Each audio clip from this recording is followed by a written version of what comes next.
Okay, today I'm finding myself in Penrhyn Castle, just outside Bangor in North Wales. It's a very large parkland, and I think you can walk around the parkland, but it's the main attraction, of course, is the castle itself, Penrhyn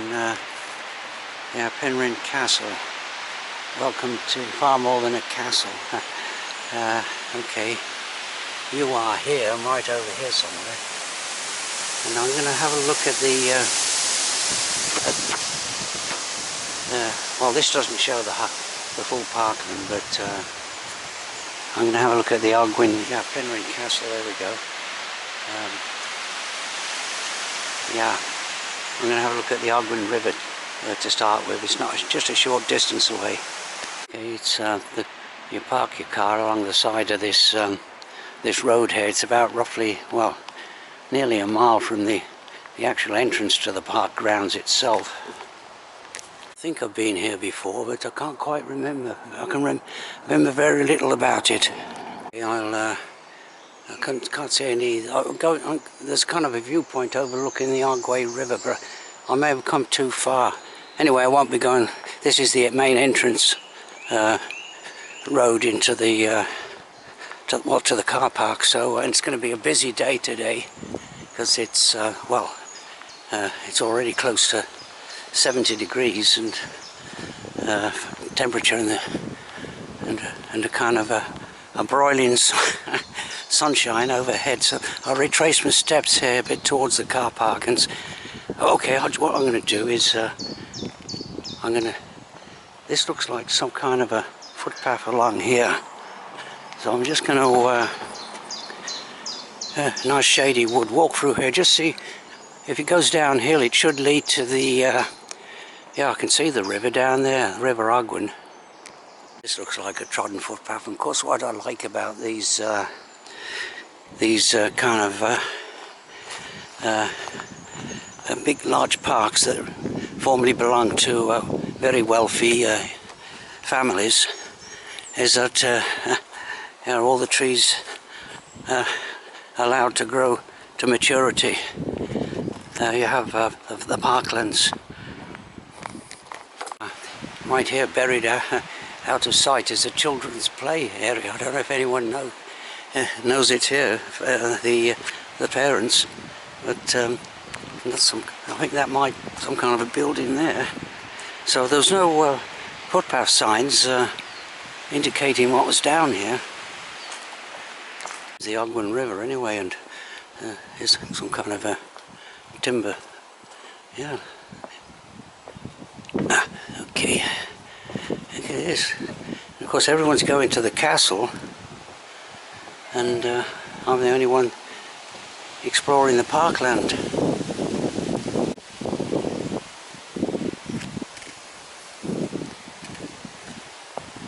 Muy bien. There's the river. It comes down from the Ogwen Lake up in the Penrhyn Pass. Up there, the big mountains.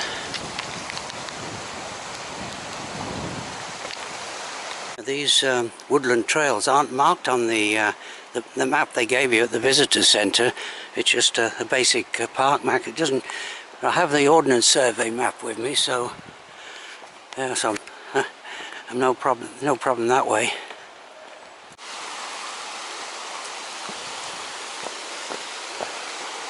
So what I'm going to do here is see if I can walk along this path along the side of the Ogwen River to where it reaches the ocean blue.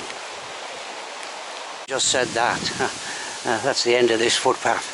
That's the arch. Somehow I missed that. The lady in the visitor centre told me go through the arch, but I missed it. So I'm back on the road here. There's always the option of taking the transportation service laid on up here towards the because the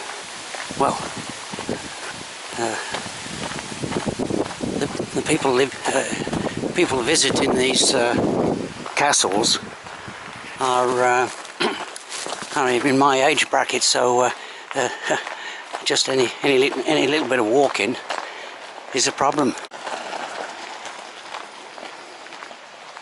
This is the first sighting of one of the Gothic towers of the Neo-Norman Castle.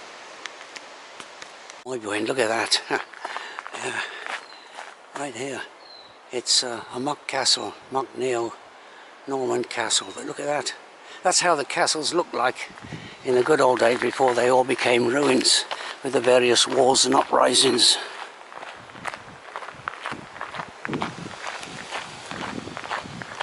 Penrhyn Castle, right here on the edge of the, well, it's the city of Bangor in North Wales. And there's a, I think we call, I don't know how to pronounce it, Sensile Oak, a good example. And there's the foothills leading up towards Snowdonia.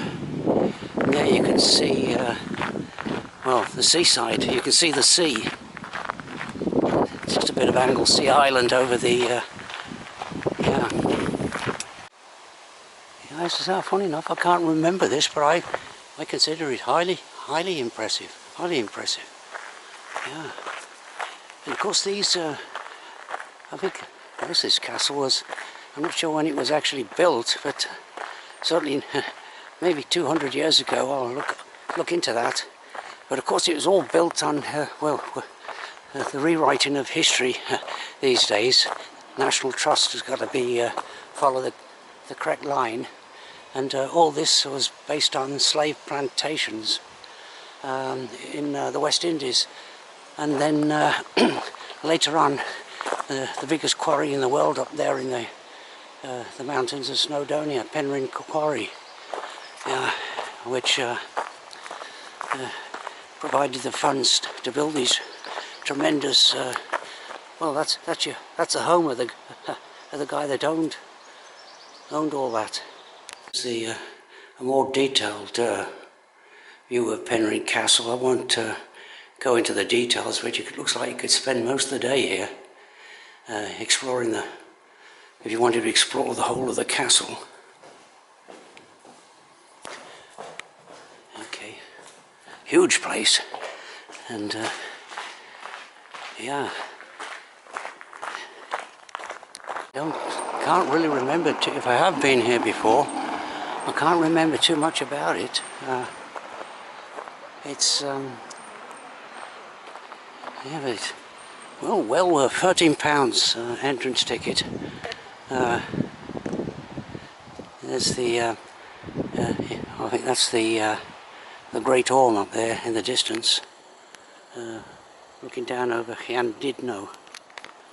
Yeah.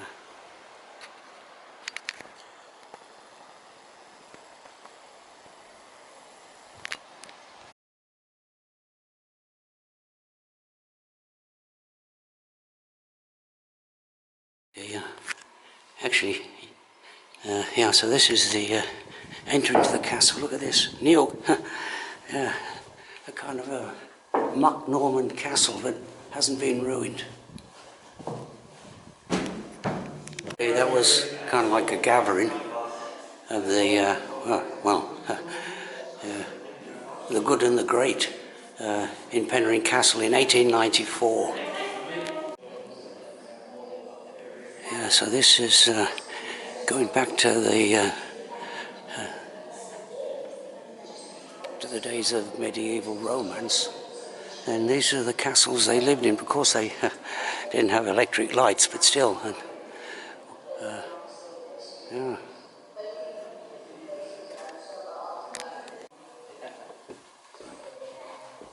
Is this timber? No, it's plastic.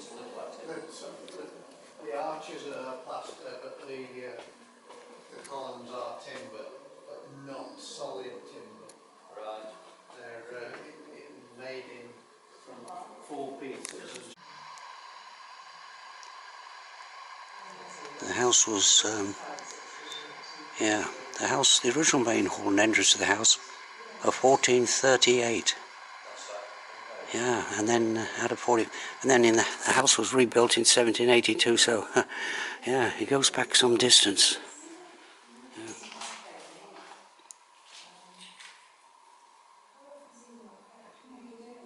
Okay, Penrhyn Castle, 1438-1782. So the neo-Gothic structure, you see, was built around 1782. Yeah. It was a favourite pastime of the gentry in years gone by, was to shoot the birds and then stuff them and then put them in a display cage. Yeah, 11 birds. Oh, there's me. If you ever wonder where I look right, there's me confessed. Yeah, great place to play hide and seek for the children of the gentry back in the good old days. Yeah, I don't know what this is here, but I'm going off. Okay, I'm going off the authorised way here. I'll go retrace my steps. And several flights of stone steps, so that would be a problem for handicapped people, of course.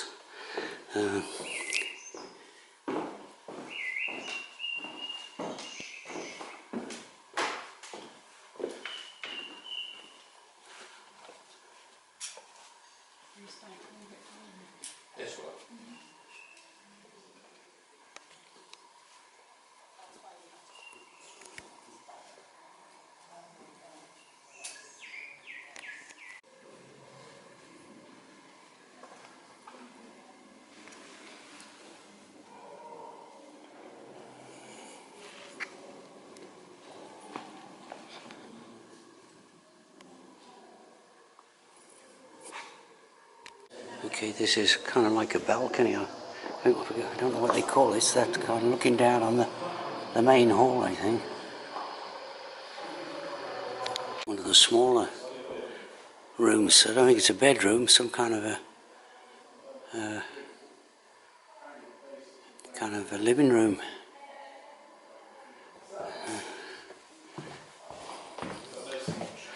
The four-poster. Plenty of servants to, and there's the old-fashioned paintings from the 18th century.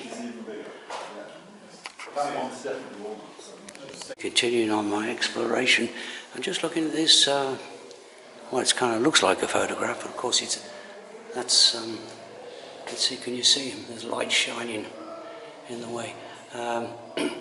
You don't mess with him, he's carrying a sword.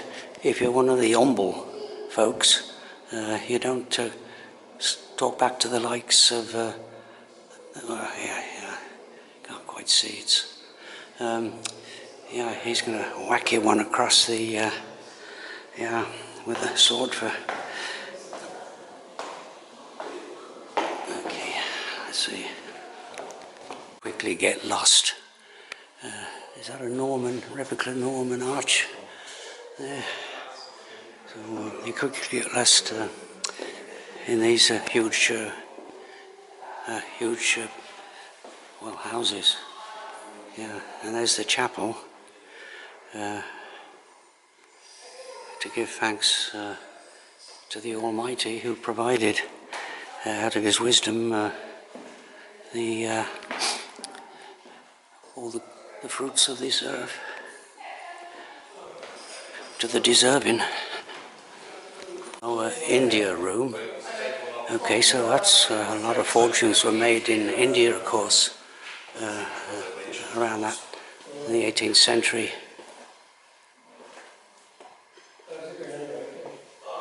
Okay, here's your. Don't know if that's original. That looks like it might be original there. Yeah. Muy interesante. Piano, or maybe the grand harpsichord, if it's back in the 18th century. This is the grand hall again.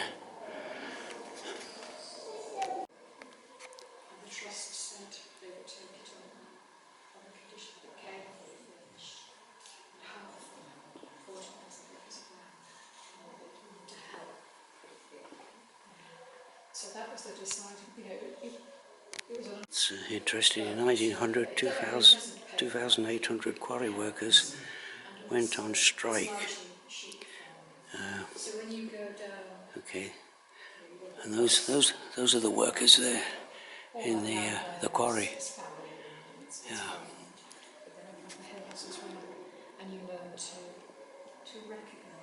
Okay, this is the breakfast room.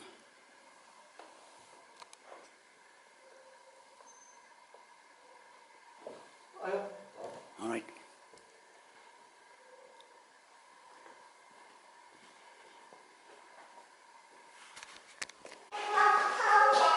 Actually, I'm old enough to remember. It wasn't much different from this back in the days of the just after the Second World War.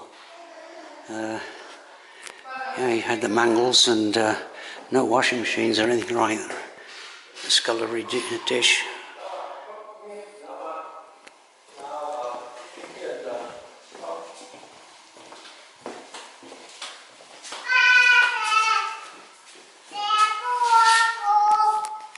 Okay, so this is where all the kitchen were, where the cook reigns supreme amongst, well, probably dozens of kitchen maids. Okay, this is where looks like they kept the chinaware ready to serve the guests. Quite an elaborate operation.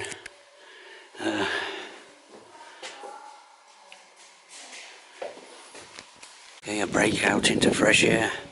Now, I don't know if I'm going the right direction, but as I say. Okay, so this is some kind of a courtyard here. And back to the view in the battlements. Or I presume on the other side of the castle now. But okay, in case there's a fire in Lord Penrhyn's mansion, yeah, here we go. We're all set to put it out. Yeah. It was one of the original fire engines, built in 1898. It's permanently stationed here at the castle. The stables cafe, and these are the stables. Naturally, a place this size back in the Victorian times would have substantial stables. Nicely polished brass plate for this, well, built in 1879. Yeah, dates from the height of the Industrial Revolution. When Great Britain more or less led the world at that time in industrial technology and science. Yeah, there's the stables yard. What was once the stable is now being converted into a railway museum. Yeah, muy interesante. Yeah, look at that. Yeah. These working steam engines, 1848, didn't look like this, and nicely polished and cleaned, and in perfect condition by the look of it.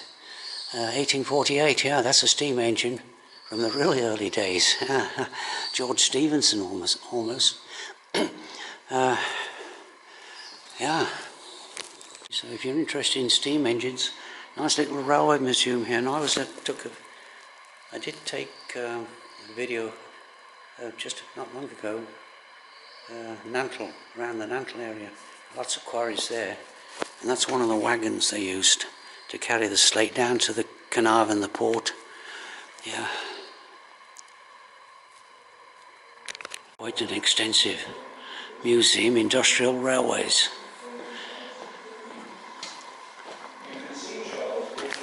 Oh, having said that, it looks like well, this was maybe to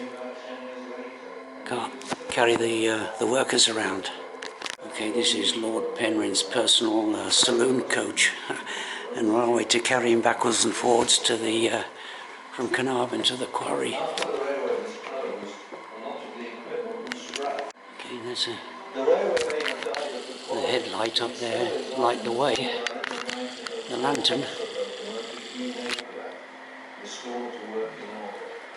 Alright, muy interessante. Be back in the open, in the gardens. I think I'm going to look at this. Yeah, that's probably the most impressive. Fantastic exterior of the castle.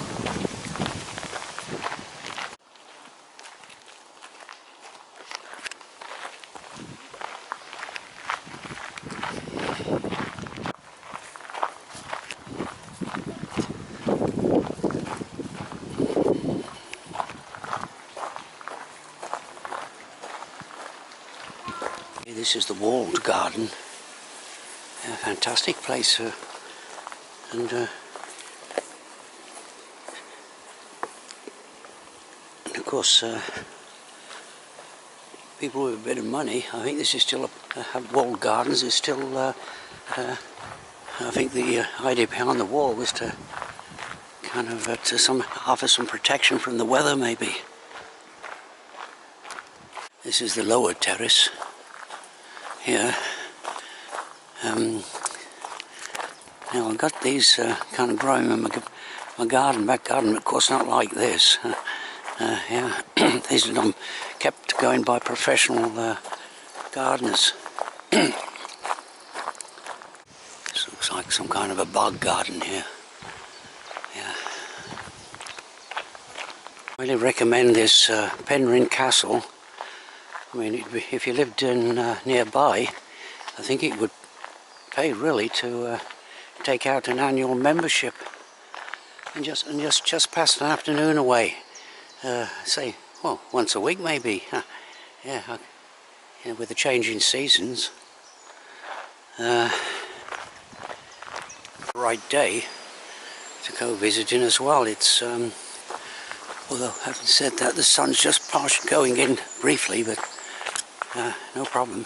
Like a place where you just follow your nose, and you can probably, as a first-time visitor, which I think I am actually. I can't remember any of this ever visiting this before. You end up missing places, but and of course the park itself the grounds are far more extensive than just these cultivated areas here close to the castle. Back to the walled garden again, and just have an inspection. It's yeah, beautiful here, beautiful, and with the sun shining as well. A box, little box, what do you call them? Well, not exactly a maze. And of course this is where, of course they probably can't get any goldfish in here because of the herons abound, but there's water lilies. Yeah. Well, there's dragonflies in this fish pond.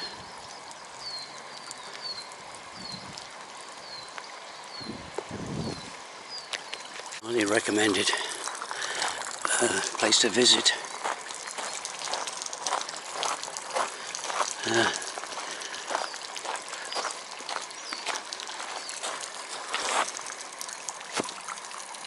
Get away from the castle, less people around.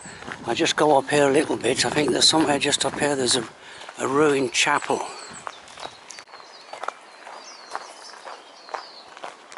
Much in the way of footpath signs in the Penrhyn Castle grounds, but I think this leads to Porth Penrhyn. That was the port that served the well, shipped out the slate and things like that all over the world. You can see a bit of the Menai Strait over there. So I'm not sure if I'll go. I'll just go up here. I'm still looking for this ruined chapel. In a way, here I've stumbled upon the ruined chapel. Yeah, so that's yeah, that's good, isn't it? Look at that, a ruined chapel, kept in its ruined state. Looks like, well, yeah, looks this people died. Oh, 1941, 1940. Oh, these might be, yeah, okay, yeah, pets that were, yeah, by the previous owners. Yeah, I'll just go and have a look inside. Fantastic place to explore. Yeah. Just okay. Oh, that's just the one wall. You can't see anything else of it. So I'll just retrace my steps now and back to the car park. Really, it's I've been here well, over 3 hours, and oh, okay, this okay, yeah. I'll retrace. Yeah, I'll go back this way. Yeah, there's the remnant of the the chapel. Yeah.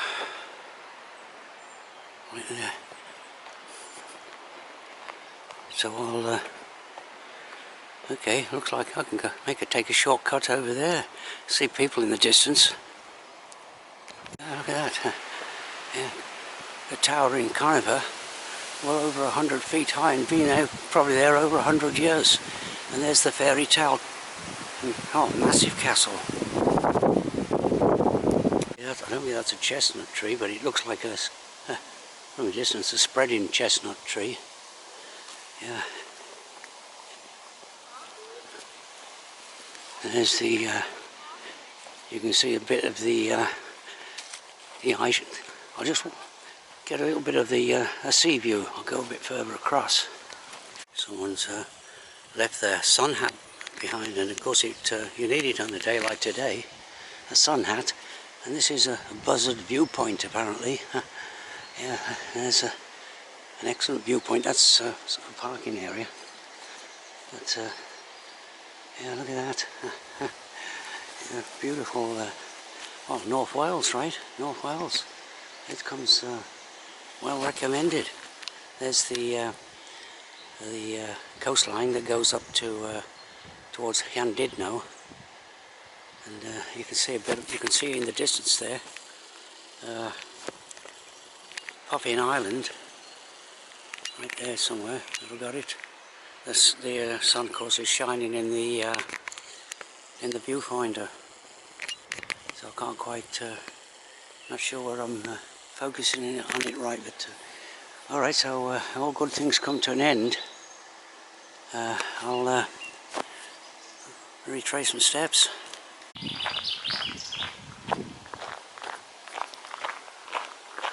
This Serral, I believe it's just called a Serral oak. Look at yeah, that's been there well, probably a few centuries. It's lasted, what, about 7 feet in diameter maybe? Yeah, there's a, yeah, okay, magnificent oak tree. Yeah. Pictures again.